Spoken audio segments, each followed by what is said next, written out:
네. 네. 자, 그러면 어떤 분이 그 팬티를 명품 입냐고 물어보셔갖고 우리나라 사람들이 제일 많이 남성분들이 제일 많이 입는 게 캘빈 클라인이죠. 그죠? 그래서 제가 말씀드렸습니다. 작아. 팬티가 중요한 게 아니다. 내용물이 중요하다. 자, 우리 박병창 이사님 모시겠습니다. 어서 오십시오. 예, 안녕하십니까. 네, 아이고 반갑습니다. 머리야. 아이고 머리야. 요즘 계속 위험해. 자, 우리 박병창 이사님과 함께 자, 오늘도 한번 시장 이야기 가볼까요? 예, 미국은 다우가 8거래일 연속 상승했습니다. 그래서 부담이 좀 되고 있는 수준까지 좀 되고 있습니다. 네. 그러니까 지수 자체가 부담된다라는 것보다도 종목별로 급등하고 있는 종목들은 이제 이제 실현을 하고자 하는 심리가 좀 작용을 하고 있습니다. 그래서 어제도 고점 대비 윗골이 좀 달면서 차익 매물이 좀 나오면서 장중 내내 소폭 상승폭을 좀 둔화시키면서 마감을 했습니다. 다우가 0.3%인데 나스닥은 강보합 마감했고요. S&P 500은 0.24% 상승을 했습니다. 나스닥과 S&P 500은 8거래일 중에 14일 하루 약밥 정도였습니다. 그래서 전체적으로 8일 연속 상승을 했다라고 보시면 될 것 같고요. 오전에 강세 후에 장중에 상승폭을 약간 둔화시켰습니다. 좀 전에 말씀드린 대로 주요 기업들이 신고가 후에 차익 매물이 나오는 그런 모습을 나타내고 있습니다.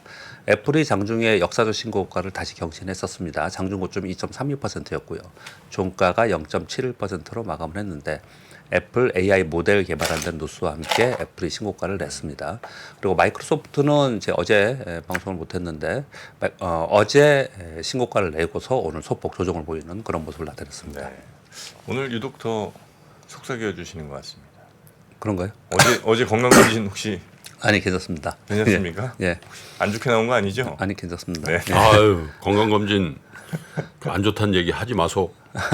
마소. 네. 네. 넷플릭스와 테슬라가 실적 발표를 했는데요. 네. 넷플릭스는 지금 시간에서 약 8% 하락을 하고 있고요. 테슬라는 약 4% 하락을 하고 있습니다. 여기 지금 시간에 6.3, 시간에 1.3%는 제가 요 원고를 쓰는 시간 6시 50분 정도의 상황이었고요. 지금은 이거보다 조금 더 하락을 했습니다. 그래서 지금 나스닥 100 선물 지수가 좀 하락을 하고 있고요. 그리고 그 외 빅테크 종목은 약 1% 정도 전후로 지금 시간에서는 하락을 하고 있습니다. 지금 설명드린 바와 같이 8거래 연속 상승을 하고 그리고 일부 종목이 신고가 내고 올라가고 이런 상황이 좀 되다 보니까 차익 매물이 나오고 있다.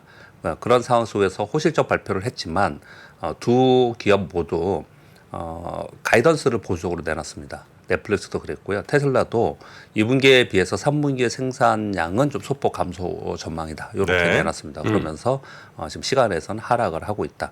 그런 부분도 있지만 가이던스도 있지만 이들에 대한 기대감으로 인해서 그동안에 계속해서 달려왔잖아요. 그래서 매물이 좀 나오는 부분이 좀 있다. 그렇게 해석을 좀 해드릴 수 있겠습니다. 네. 어제 코스피는 강보합, 코스닥은 코스닥 1% 상승했는데요. 네, 코스닥이 최근에 아주 강합니다. 그래서 오늘 뉴스도 전해드리겠지만 코스닥에 대해서 설명을 좀 드려보도록 하겠습니다. 연속 이틀 코스피 시장에서는 외국인들의 선물 매도와 비차익 프로그램 매도가 나왔습니다. 그래서 코스피가 상대적으로 약세였고요. 코스닥은 2차 전지가 종목별로 순환 급등을 했죠. 2차 전지 소부장 ETF 있잖아요. 이게 이틀간 10% 이상 상승을 했어요. 그러면서 ETF가. 예. 그러니까 거기에 편입되어 있는 비중이 높은 종목들은 다 급등을 하는. 그래서 사야 되는 거잖아요. 예, 그죠? 사야 되니까요. 예, 그 부분 좀 이따 다시 한번 설명을 드리도록 하겠습니다. 상대적으로 2차 전지가 오르면서 반도체 쪽이 상대적으로 좀 약세를 보였습니다. 약세를 보이다 보니까 또 이유를 대는데 제가 보기에 다른 이유가 있는 건 아니고요. 시장의 수급이 반도체와 2차 전지를 좀 왔다 갔다 하는 그런 특징을 좀 보이고 있습니다. 그 사이에 AI 헬스케어가 또 급등을 했습니다. 펩트론이 지금 어마어마하게 급등을 좀 하고 있고요. 일부 바이오 종목에서 급등하는 모습이 좀 뭐야 또 나타나고 있습니다. 루닛인가 뭐 그런 거. 예, 그런 거 뭐 계속 먼저 올라왔고요. 그 외에 이제 후발로 올라온 종목들도 계속 올라오는 그런 상황입니다. 뭐 밑에 써 있는 거는 여러분 다 아시다시피 에코프로와 에코프로 BM, 포스코 홀딩스, LNF, 퓨처엠, 에코프로 HN. 이게 한꺼번에 같이 올라가는 게 아니고요. 같은 날. 하루 이렇게 순환하면서 하루 그러니까. 급등하고 하루 쉬고 이런 식으로 움직입니다. 왜 그러냐? 수급 때문에 그렇습니다. 그 설명을 좀 오늘 드리고 네. 합니다. 저 잘 들어보십시오 이거. 매크로 시황은 뭐 좀 전에 말씀드린 바와 네. 같이 연속해서 상승을 7월달에 지금 하고 있습니다. 그래서 피로감이 좀 있다라는 거예요. 그래서 고점 차익 매물은 나오고 있는 상황이다. 다음 주에 FMC 회의가 있다. 이 네. 정도 그냥 보시면 될 것 같고요. 우리나라 시장은 지금 시장의 화두는 그냥 수급입니다. 수급. 전체 시장이 시장 코스닥이 계속 올랐잖아요. 하락 종목 수가 2배, 3배씩 계속 높습니다. 많습니다. 즉 수급에 의해서 일부 시가총액 상위 종목, 미국도 물론 그랬지만 7개 종목이 그렇게 상승을 네. 하면서 끌어올렸지만 네. 우리 시장은 더더욱 그 영향력이 커지는 그런 상황이 되고 있습니다. 그래서 코스피는 뭐 지금 차치하고 제한적 상승을 좀 하고 있는 상황이고 코스닥은 상대적으로 2차 전지, 반도체, AI, 바이오, 헬스케어 이런 종목들이 순환하면서 전형적으로 종목 장세가 이루어지고 있는데 지금은 시장의 화두가 수급이라고 표현을 드렸는데 그것에 대해서 설명을 드려보도록 하겠습니다. 일단 차트 한번 잠깐 보고 넘어갈게요. 오늘 뭐 목요일이지만 요즘 코스피 차트이거든요. 코스피 차트 보면 요 박스권이 요 상단이 2,500이잖아요. 돌파하고 가고 나서 지금 장대 양목을 줬기 때문에 코스피가 약한 건 아니에요. 그렇지만 상대적으로 코스닥이 강하기 때문에 좀 지지부진하다 이런 느낌을 좀 받는 거고요. 이건 코스닥이에요. 아우. 코스닥은 올해 연중 신고 그 고점을 좀 돌파하고 올라가는 겁니다. 이게 4월 달에 913포인트가 그랬거든요. 이걸 돌파하고 지금 올라가고 있는 상황이라서 자, 이대로 이 기세로 가면은 여기 지금 1000포인트잖아요. 위에가요. 이 1000포인트를 갈 수 있느냐 이제 여기에 관심이 좀 많은 그런 2차 상황이 전지 좀 소재주 됐습니다. 주가 차트하고 똑같네. 그건 이거보다 더 많이 올라갔죠. 아니, 그러니까 어쨌든 패턴이 예, 그렇죠. 전고점 뚫고 가는 그렇죠. 게. 예, 맞습니다. 그래서 이제 그 부분에서 말씀 좀 드리면 네. 자, 코스닥 상대 강세, 수급 장세, 코스닥 상대 강세, 종목 장세 이렇게 구분해서 제가 예. 그냥 이제 의견을 좀 적어 왔는데요. 수급 장세라는 걸 명확히 알 수 있는 뉴스들이 몇 가지가 나오고 있습니다. 어떤 것들이냐면은 어제 LNF가 코스피 이전 상장한다라는 뉴스들이 뭐 루머들이 도니까 뭐라? 예. 이게 해명 공시가 나왔습니다. 그래서 이전 상장을 검토 중이나 구체적 확정 사항이 없음. 저건 할 수도 있다는 얘기인데. 구체적 사항 결정되면 1개월 이내에 아, 저거는 제공하겠다. 할 수 있다는 얘기예요. 아, 그렇죠. 네. 아예 검토를 안 했으면 사실 무근임 이렇게 하지. 네, 이런 얘기가 나와 있고요. 그리고 에코프로비엠과 LNF 코스피 이전 상장 준비한다는 연합인포맥스의 네. 뉴스가 좀 나오고 있습니다. 네. 그러면서 어허. 그 기사에 예. 공매도 지옥 탈피하나 뭐 이렇게 계속 나오고 있거든요. 그래서 지금 돌아다니는 뉴스들의 거의 대부분은 공매도와 주가 급등, 쇼커버 이런 수급적 내용들이 거의 대부분의 내용들이에요. 네. 그러면서 어제 LNF의 요 해명 공시가 나오면서 여기에 대한 해석하는 사람들의 뉴스들도 굉장히 많았습니다. 그 공적 보도가 아니고 해석하는 사람들, 그러니까 전문가들. 예, 전문가들 또는 네. 증권사의 애널리스트 이런 얘기까지 나왔습니다. 어떤 얘기냐면 네. LNF가 코스피 이전 상장을 하는데 지금 코스닥 150에 당연히 들어가 있으니까 네. 공매도 대상이잖아요. 네. 이게 LNF는 시가총액이 높으니까 코스피에 넘어가서도 코스피 200에 들어가면은 공매도 들어가잖아요. 네. 근데 코스피 200에 편입이 돼야 되잖아요. 그렇죠. 코스피 200은 갔다고 그냥 편입이 되는 게 아니지 않습니까? 네.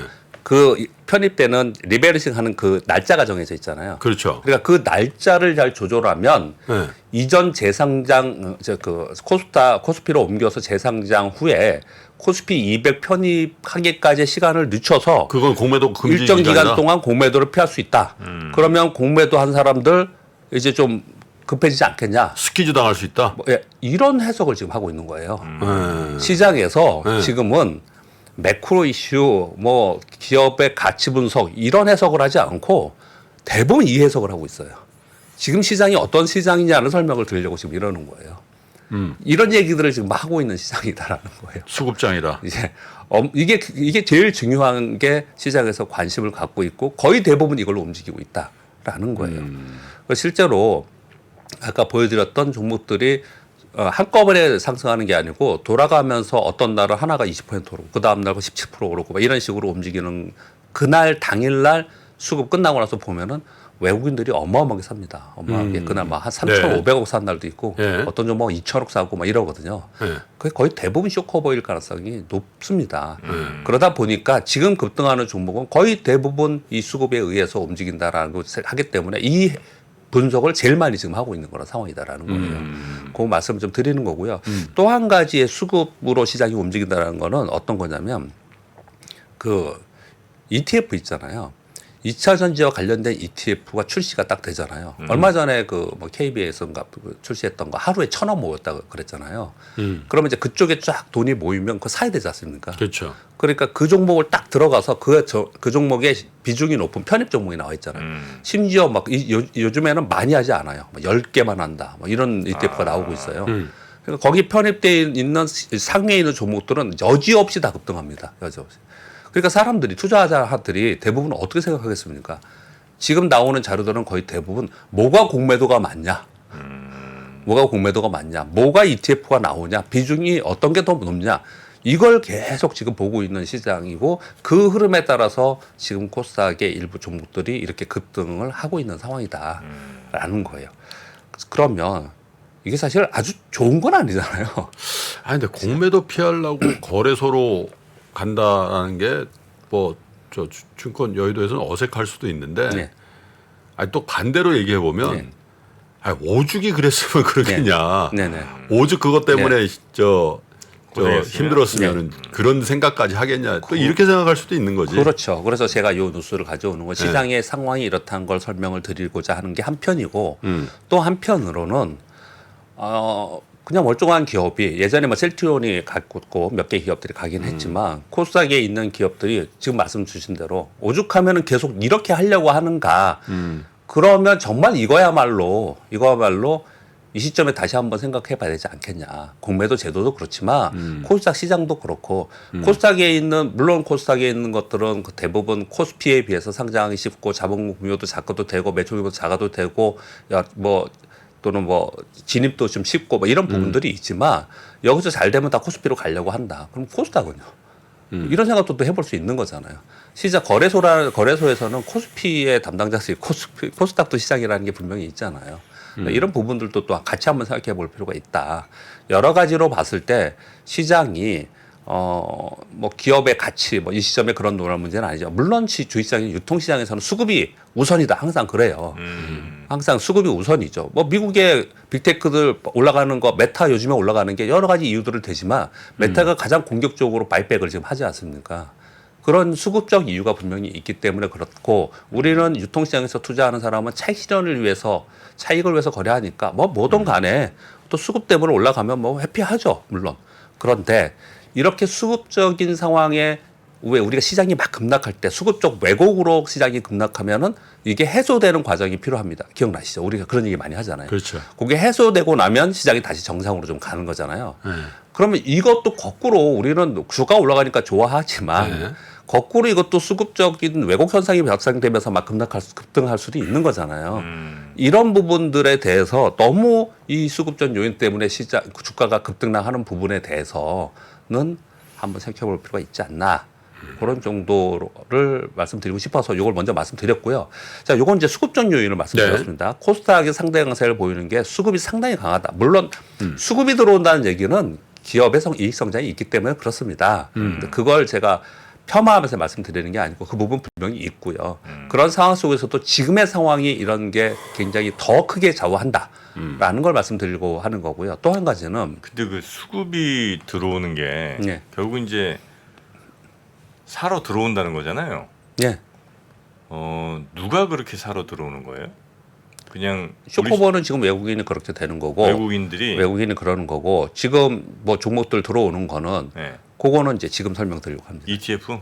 ETF도 들어올 거고 예. 그러니까 ETF가 절대적 기여를 많이 하고 있는 것 같고 예. 그리고 쏠림 현상이 좀 있는 거 같고 사람들이 그럼 돈이 좀 많다는 얘기인가요? 돈이 있죠. 충분히 있죠 지금. 돈이 적지 않은데 그게 집중되는 거죠. 그렇죠. 집중. 예. 그러니까 하락 종목이 훨씬 많고 일부 종목에 좀 들어가고 있는. 딴 데서 상황인 거죠. 빼서 이걸로 들어가기도 하고. 그렇습니다. 예. 내가 예를 들어 10 네. 종목 있는데 그 중에 귀찮은 거 다 빼고 그냥 요 가는 애들로만 집중하겠다 이런 분들이 많이 있다는 거죠. 젊은 매니저들 제가 지난주에 네. 어떤 젊은 매니저를 만났는데 젊은? 제가 젊은이라는 표현을 좀 쓰겠습니다. 그러니까 저는 그렇게 하지 않고 대부분 다 그렇게 하지 않는데 뭐 그런 분들이 꽤 많이 있어. 어떤 분들은 그냥 상대적으로 젊은 매니저들이 고객이 주식으로 자기한테 맡기거나 주식이 들어오잖아요. 그러면 그냥 무조건 가차없이 다 팔아버리고 이걸 다 사요. 그냥. 왜 수익이 나니까. 지금 말씀 주신 거 대답을 드리는 겁니다. 근데 또 고객이 사달라고 그러는데. 예, 그런 경우가 많이 있다라는 거예요 지금요. 이제 그런 수급이 있다라는 그런 류의 저 핫한 종목들 안 사면 도대체 당신 뭘 하냐고 그런 거지. 예. 그러니까 그 부분에 대해서는 답변을 네. 그렇게 드리고 있고요. 네. 근데 사실 그것만은 아니고 이렇게 코스닥이 상대적으로 강한 그 이유를 두 번째는 이제 조목 장세가 이루어진다는 걸 설명을 좀 드려보도록 네. 하겠습니다. 2021년 8월 2일 날 우리 코스닥 지수가 1062포인트였고요. 요거는 2000년 닷컴 버블 이후에 최고 지수였습니다. 만약에 이번에 올라가면 또 사실은 닷컴 버블은 아주 특이한 경우 있고 그 이후에 지수 조정도 있었기 때문에 아무튼 최고 지수로 다시 향해 가고 있는 겁니다. 코스닥이. 어제 코스닥 지수가 923포인트였어요. 올해 고점이 913포인트니까 이거 돌파했거든요. 네. 에코프로와 에코프로비엠, LNF, 2차 전지 급등이 절대적으로 기여를 했습니다. 그런데 올해 시총이 코스닥 종목 중에서 시총이 급증한 종목들, 급증한 섹터들을 봤더니 올 상반기에 로봇, AI, 헬스케어, 엔터주가 시총이 굉장히 많이 급등했습니다. 그래서 보시면 JYP가 시가총액 5위입니다. 지금 코스닥에. 그냥 어영부영 이렇게 보면은 이게 이렇게 많이 올라왔어? 이런 종목들이 꽤 있어요. JYP가 시총 5위라고요? 예, 5위입니다 지금. 아 그래요? 그렇죠. 이렇게 제가 이렇게 얘기를 하면은 그렇게 많이 올라왔나? 이런 종목들이 있어요. 루닛이 17위입니다. 17위. 레인보우 로보틱스가 23위. 최근에 동훈 아나텍이 8배 올랐어요. 한 달 사이에. 우리 어디가요? 맨날 2차 전지 반도체만 얘기하잖아요. 8배 올랐습니다. 동은 무슨 택? 동훈 아나텍이요. 뭐 하는 회사예요? 저 뭐야 당뇨병을 피로 혈당 체크해가지고 한다라는 기업인데 이게 76위까지 올라왔습니다. 큐렉소는 인공관절 그 로봇이 그렇죠. 추천하는 이 78위까지 올라왔어요. 얘네들이 76위, 78위 정도 되면은 시가총액이 어느 정도 되면은 되냐면요 한 8천억 정도에서 1조 사이 됩니다. 그 정도 되거든요. 요 말씀을 드리고 있는 거는 절대적으로 2차 전지가 기여를 했지만 다른 것들이 조목 장사가 되면서 굉장히 시가총액이 많이 올라왔다라는 거예요. 요 말씀을 드리는 거고요. 그리고 다른 2차 전지가 만약에 쉰다. 만약에 지금 보면은 오늘 테슬라가 빠지잖아요. 우리나라 2차 전지는 테슬라에 되게 많이 연동하거든요. 그래서 오늘 만약에 뭐 2차 전지가 쉰다. 그러면 이제 시중 좀 떨어질 수 있겠죠. 그런데 6월 이후에 그 상반기 얘들이 올랐고요. 6월 이후에 올라가고 있는 섹터는 네. 반도체와 바이오입니다. 반도체가 시가총액이 상대적으로 낮았어요. 그동안에 계속 빠졌기 때문에. 장비조 같은 거? 얘들이 지금 올라오고 있는 거예요. 그러다 보니까 상대적으로 섹터별, 종목별 선순환이 유지되고 있다라는 거죠. 그래서 매크로 시황이 아주 급변해서 막 시장이 이렇다고 해서 그럼 계속 갈 수 있느냐? 어느 순간에 코스피가 좀 안 좋은 상황이 되면은 같이 또 떨어지는 부분이 있겠죠. 그렇지만 급락하면서 굉장히 위험한 장이 이거 안 되겠다 시장이 이런 어떤 순간이 오기 전까지는 이런 수급의 쏠림과 차별화는 계속되면서 상대적으로 코스닥이 될 가능성이 있다. 이렇게 시장을 좀 해석을 해봐야 되지 않을까. 지금 코스닥의 강세를 이렇게 좀 이해를 좀 하고 있습니다. 근데 어쨌든 뭐 일부 코스닥 종목군만 오르는 것 같지는 않고 거래소에서도 예. 사실 섹터별로 꿈틀꿈틀하는 많이 올랐죠. 이제 조선기자재 같은 것들도 조선기자재, 그죠? 예. 그죠? 예. 그래서 자동차 부품. 네, 자동차 부품주도 그렇고 그래서 전반적으로 상대적으로 살짝 이 상승 여력이 있어 보인다라고 어떤 분위기가 딱 만들어지면 거기에 집중돼 버린다. 예, 맞습니다. 예. 그죠? 그 지금은 뭐가 이슈가 됐다, 어디가 좋다라고 하면은 그쪽으로 막 가는.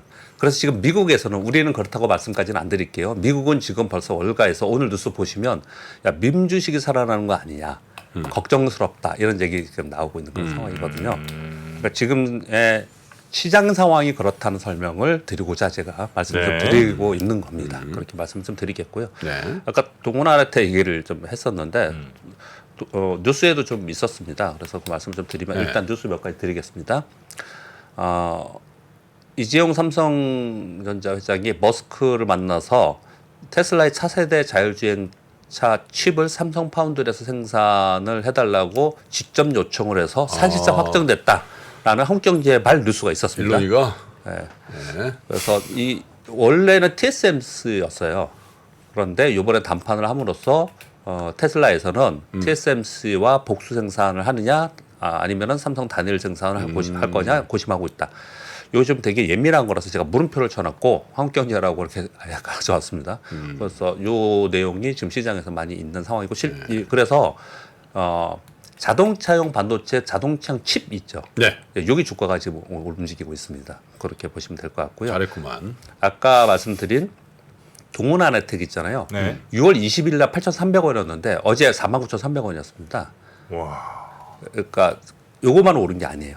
펩트론, 아이센스 이런 기업들이 좀 오르고 있는데 이거 왜 이렇게 갑자기 이렇게 오르기 시작을 했냐면요.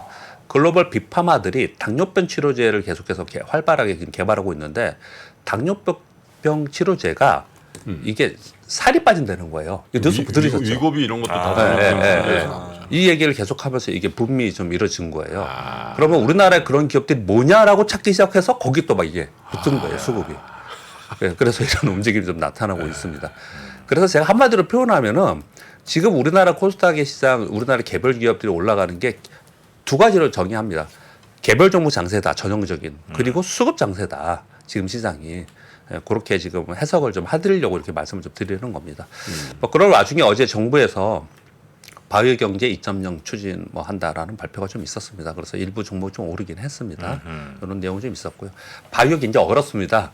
어려운데 일부 증권사 애널리스트 중에서 이쪽 애널리스트 중에서 지금 못 오른 데가 어디냐 도대체 성장주 중에서 그리고 금리를 이제 고점 찍고 금리 인상을 멈춘다면 그러면 바이오도 한번 보자 뭐 이런 거는 있긴 있어요. 그래서 이쪽을 직접적으로 보기보다는 투자하기보다는 좀 어떤 종목들이 있는지 좀 살펴보는 정도의 워밍업 단계 그 정도로 좀 해도 되지 않을까 생각하고요. 그리고 석유화학과 증권 기업들에 대한 무더기 신용등급 경고 등이다. 매일경제 노출이 좀 있었습니다. 중국의 국내 3대 신평사들 상반기의 네. 변동 현황을 봤더니 등급 하향 조정이 훨씬 더 많더라라는 거예요. 이유는 경기 회복이 지연되고 부동산 부실로 인해서 하반기에 부정적 전망이 훨씬 많아서 작년 연말에 긍정적 11개, 부정적이 26개였는데 지금 6월 말 현재 봤더니 긍정적이 16개, 부정적이 35개로 엄청나게 늘고 있다. 근데 어디가 안 좋냐? 네. 석유화학, 건설, 디스플레이, 금융업종 전망이 가장 좋지 않고 그나마 좀 소폭 개선되는 데는 조선항공, 기계, 방산, 음식료, 의류 등이 개선되고 있다. 이렇게 얘기를 하고 있고요. 네. 요거는 이렇게 가져왔습니다. 이 표를 가져. 근데 이거는 신평사의 신용등급을 조절한다라는 거는 그 섹터가 좋아지냐 나빠지냐잖아요. 그러니까 명확하게. 그래서 여기 보시면 이렇게 되어 있습니다. 우호적, 중립적 시장 사업 전망이 우호적, 중립적, 비우호적 이렇게 되어 있고 밑에는 신용등급이 부정적, 안정적, 긍정적 이렇게 되어 있잖아요. 그러니까 이쪽으로 위로, 이쪽으로 오른쪽으로 위로 오른쪽으로 있는 데들이 좋은 거잖아요. 상대적으로요. 그러니까 이제 그런 업종을 살펴보면 조선항공 좋아지고 도움이 좀 되실까? 영화관은 왜 저렇게 좋아지는 거예요? 영화관은 안 좋아지는 거 아니에요? 여기요? 오른쪽으로 이동한 거 그런 뜻인가? 여기 부정적에서 안정적으로요. 네. 이거는 제가 책을 보다겠습니다. 이렇게 지금 표가 있어가지고 그까지는 못 읽어봤습니다. 네. 네. 그렇고 금융당국에서 이거는 뭐 직접 뉴스 여러분들하고 관심이 없을 수도 있을 것 같은데 증권사의 법인 지급 결제 검토한다는 뉴스가 있습니다. 물론 금융당국에서는 결정 사항이 없다. 이렇게 지금 얘기를 하고 있는데 증권사 계좌로 급여 배당금, 공과금, 보험료, 신용카드 등 대납을 할 수 있어서 증권사들이 기업금융 서비스를 가능하게 한다. 이 뉴스도 좀 나와 있는데요. 이거는 추가적인 뉴스 나중에 나올 때 좀 말씀 좀 드릴게요. 네. 이거는 섹터에 영향을 주기 때문에 나중에 말씀드리겠습니다. 그리고요. 자 마지막은 그 해외 부동산 투자 손실 어제 제가 어떻게 뭐 건강검진을 좀 받고 있는데 뉴스 보니까 헝다뉴스가 제일 많더라고요. 어제 헝다? 예, 예. 네. 완다. 예, 뉴스가 제일 많더라고요. 그런데 이미 우리나라에는 해외 부동산 투자 손실이 저거 꽤 사실 많이 문제입니다. 있습니다. 예. 네, 이거 되게 문제입니다. 그냥 일단 한번 읽어드려 볼게요. 2019년도에 팬데믹 이전이죠. 국내 금융사들이 홍콩 오피스 빌딩에 메자닌으로 2,800억 투자한 게 있습니다. 이거 만기가 짧고 이자가 좀 높았어요. 그래서 이거 아무나 안 받아주고 15 이상 VIP만 받겠다라고 한 거예요. 그래서 각 보면은 우리은행, 미래에셋증권, 몇타 뭐 한국투자증권에서 VIP 고객들만 다 모집을 해서 돈을 받았어요. 그래서 이걸 투자를 한 거예요. 그리고 나서 2020년 4월 달에 팬데믹이 발생하고 이러면서 연장을 한번 했거든요. 그 이후에 문제가 발생을 했습니다. 이게 엉망진창인 그 홍콩의 보증인이 파산을 했고요. 빌딩 가격이 급락을 하고 이러다 보니까 이거 돈을 빼야 되잖아요. 이 메자니는 중순위라고 얘기를 합니다. 근데 선순위 대출자인 싱가포르 투자청하고 도이치뱅크 얘네들은 빌딩 매각해서 투자 원금을 다 가져가 버렸대요. 그러니까 이거 야 이제 투자 회수가 어렵겠구나라고 생각을 해서 우리은행에서 공식적으로 그저께 발표를 한 건 홍콩 빌딩 관련 펀드의 투자금 회수가 어렵다고 판단해서 우리은행에서 765억이었거든요. 요거 자율조정을 실시한다. 어떤 거냐 내용이 고객 피해를 방지하고 신뢰 회복의 사적 화해로 투자금의 일부를 지급한다. 무슨 소리예요? 이거 이제 저기 원금 회수는 안 되는데 당국에서 쓰는 고객들한테 얘기입니다. 당국에서 고객한테는 물어준다 그런 거죠. 물어주는데 원금의 40에서 80% 정도 물어준다. 화해한다 이러는 거예요. 다는 못 주는데 우리도 원래는- 손실 받지만 이 정도는 줄게. 원래는 더 못 받는 게 맞는데 예, 근데 그냥 은행이 이렇게 준다 이거죠? 예. 뭐 그래도 되나? 이렇게 웃어다. 아 근데 저게 저 예를 들어서 설명해 주신 건데 제 걱정이 한 뭐냐면 예를 든 겁니다. 이거는. 우리나라 지금 저 연기금 공제에 우리가 대체 대체 투자라고 투자. 돼 있잖아요. 예. 그 수익률이 무지하게 잘 나오고 있다고 지금. 아니 뭐 좋은 것도 있겠지. 그런데 저게 시가평가가 제대로 되고 있는지 난 그게 의문이에요. 왜냐하면 빌딩을 저 신디로 해서 엄청 샀거든. 그러면 샌프란시스코 같은데 빌딩 샀다고 칩시다. 그거 시가평가를 제대로 하고 있는지 잘 모르겠어. 그리고 그게 저게 부동산 펀드란 내지는 부동산 투자가 위험한 게 뭐냐면은 엑시 구조가 굉장히 위험해요. 예, 맞습니다. 예. 지금은 이제 예를 들면 테넌트 그러니까 임차인이 있으니까 그게 캐시플로가 생겨가지고 그걸로 해서 하는데 예를 들면 이거 환매가 된다든지 이렇게 했는데 그걸 빌딩을 팔아야 되는데 그때가 대부분 안 팔릴 때가거든. 어려울 때. 그래서 저는 그 AI 뭐예요 대체 투자 쪽에 예. 대체 투자 쪽에 저건 한번 점검해야 된다. 부동산. 저도 사실 그런 의미로 이걸 좀 가져온 거죠. 예를 든 거예요, 네. 이거요. 아니 투자한 입장에서는 예. 어쨌든 망했는데 40에서 80% 받으면 뭐 조금 위로가 될 수는 있겠는데 예. 매번 저렇게 물어주면은 아니 그 저 돈이 예. 갑자기 하늘에서 떨어진 돈이거나 홍콩에서 받은 돈이면 괜찮지만 은행에서 충당한 거죠. 은행에서 대선 준 충당. 돈이면 결국 은행이라는 게 뭐 자기들 월급 깎아서 주진 않을 거 아니에요. 딴 데서 나갈 돈이 여기서 요걸로 나갈 거 아니에요. 예. 은행의 투자 손실인 거죠. 혈세라고? 아니 이게 혈세라는 얘기는 혈세는 아닌데 아니에요. 혈세는 아니에요, 일단. 그러니까 은행에서 다른데 예를 들면 뭐 이자를 지급한다든지 뭐 이런 돈을 좀 절약했고 여기로 줄 거 아니에요. 근데 투자 실패에 대한 뭐 처음에 계약을 그렇게 했다면 좀 모르겠어요. 뭐 예를 들어 투자가 뭐 망하게 되면 우리가 40에서 열받는 거야. 10억 이상 하는 거죠. 40에서 80% 준다 예. 계약을 처음 했으면 뭐 그럴 예. 수 있죠. 예. 그런데 그게 아닌데 예. 내가 주식 투자해서 70% 날렸으면 그 70% 나 줄 거야? 그 절반을? 손실액에? 안 주잖아. 예. 근데 왜 줘? 안 그렇습니까? 그렇지. 아니 예. 이해가 안 되는. 아니 투자해서 날릴 수도 있고 뭐 잘 될 수도 있는데 예, 예. 보니까 VIP라는 사람들이 어쨌든 굉장히 저 중요한 고객이니까 그들 괜히 저 심기 잘못 건드렸다가는 이들 다 떠나면 더 큰 손해니까 아마 이렇게 하는 거 아닌가 싶은데. 저는 거기까지는 생각을 안 해봤고요. 원래는 저게 저런 일이 벌어진 다음에 한참 있다가 응. 감독원이나 이런 데서 이제 다 감사를 해요. 그래가지고 야 이거 너 하자 있구나. 너 이거 제대로 위험고지 안 했지. 이런 경우에 막 하다가 물어주는데 맞습니다. 바로 물어주는 거지 이게. 예, 예, 어. 네? 예, 예. 그럼 왜? 그런 것 같습니다. 지금 보니까. 야. 10억 설. 예, 저는 저는 그런 의미로 말씀드린 건 아니었고요. 제가 말씀드리고자 하는 포인트를 지금 아직 말씀 못 드려서. 네. 김프로님 말씀을 주셨어요. 네. 이거 작년 말과 올해 초에 미래세 증권에서 미국에 투자한 거 일부 부동산 이거 손실 나가지고 한참 이거 회자됐었어요. 방송 이런 데 얘기는 안 썼지만 여기도 한참 회자됐었거든요. 이런 데가 얼마나 많이 있겠습니까 지금? 꽤 있을 거예요 이거. 이 이름이 뭘로 되어 있냐면 아까 말씀 주신 대체 투자라는 이름으로 되어 있어요. 명목으로 그러니까. 되어 있습니다. 그래서 이거 대체 투자를 했던 분이나 매자는 투자했던 분이나 아니면 대체 투자 쪽이 많은 금융기관이나 운용사 이런 쪽은 한 번쯤 잘 우리 봐야 투자자 돼. 입장에서는 봐야 되는 잘 거고 봐야 돼. 그리고 그들 또는 정책 당국에서는 한 번쯤 점검을 해야 되지 않겠냐라는 생각을 갖고 있습니다. 평가를 엄정하게 해보면 어떻게 될지 한번 봐야 돼요. 네. 자, 이렇게 이슈까지 네, 이사님과 함께 살펴봤습니다. 자, 이사님 내일 아침도 잘 자기가 부탁드릴게요. 그 예? 1,000만 원씩 모은 거면 저렇게 했을까라는 생각이 들긴 드네. 아, 그렇죠. 응. 그렇게 안 했을 것 같아. 저 사람들. 아마 거기 약관에 어디 써 있을 거예요. 투자 원금은 저 뭐 보장 뭐 저 어떻게 될 수 있습니다. 이건 분명히 있을 거라고요. 여기까지만 하겠습니다. 네. 자, 우리의 VIP 박병창 기자님 고맙습니다. 감사합니다.